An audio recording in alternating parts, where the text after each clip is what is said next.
Hey there! If you're looking for a fun and easy way to earn rewards, including cash and prizes, check out the link in the video description. The posts are ominous. Pick a side, or you are next, wrote Conservative Talkshow host Dan Bongino on the Truth social media platform in the aftermath of former President Donald Trump's 34 felony convictions. The replies were even more so. Dan, seriously now, one user wrote in response to Bongino. I see no way out of all this mess without bloodshed. When you can rig an election, then weaponize the government and the courts against a former president, what other alternative is there? I'm almost 70 and would rather die than live in tyranny. That's a common version of how many people on the US right reacted to the Trump verdict, drawing on a mirror world where Trump is seen as the selfless martyr to powerful state forces and Joe Biden is the dangerous autocrat wielding the justice system as his own personal plaything and a threat to American democracy. Calls for revenge, retribution, and violence littered the right-wing internet as soon as Trump's guilty verdict came down, all predicated on the idea that the trial had been a sham designed to interfere with the 2024 election.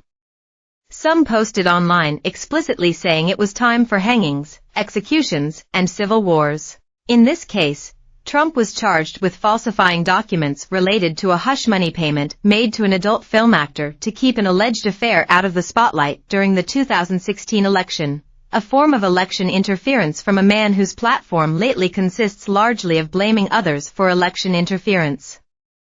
The verdict has been followed by a backlash from his followers, those who for years chanted to lock up Trump's political opponents, like Hillary Clinton. On the left, the mood was downright celebratory, a brief interlude of joy that Trump might finally be held accountable for his actions. But there was an undercurrent of worry among some liberals, who saw the way these felonies could galvanize support for the former president. On the right, in the alternate reality created by and for Trump and his supporters, the convictions are a sign of both doom and dogma, evidence that a corrupt faction runs the Joe Biden government, but that it can be driven out by the Trump faithful like themselves. Trump's allies in Congress want to use the federal government's coffers to send a message to Biden that the verdict crosses a line, saying the jury's decision turned our judicial system into a political cudgel. Some Senate Republicans vowed not to cooperate with Democratic priorities or nominees, effectively politicizing the government as recompense for what they claim is a politicization of the courts. They echoed a claim Trump himself has repeatedly driven home to his followers, that his political opponents, namely Biden, are a threat to democracy, a rebrand of how Biden and Democrats often cast Trump. For his most ardent followers, the stakes of the 2024 election are existential, the idea that he might lose a cause for intense rhetoric and threats. And, for some, the convictions provide another reason to take matters into their own hands during a time when support for using violence to achieve political goals is on the rise.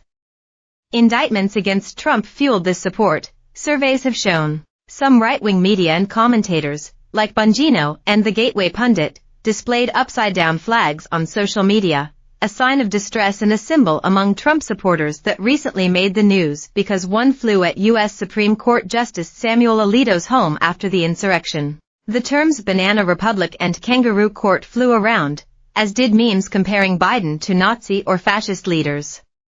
Telegram channels lit up with posts about how the end of America was solidified, unless Trump wins again in November. If we jail Trump, get rid of MAGA, end the Electoral College, ban voter ID, censor free speech, we'll save democracy, says one meme in a QAnon channel on Telegram that depicts Biden in a Nazi uniform with a Hitler mustache. Tucker Carlson, the right-wing media heavyweight, waxed apocalyptic, import the third world, become the third world. That's what we just saw. This won't stop Trump. He'll win the election if he's not killed first.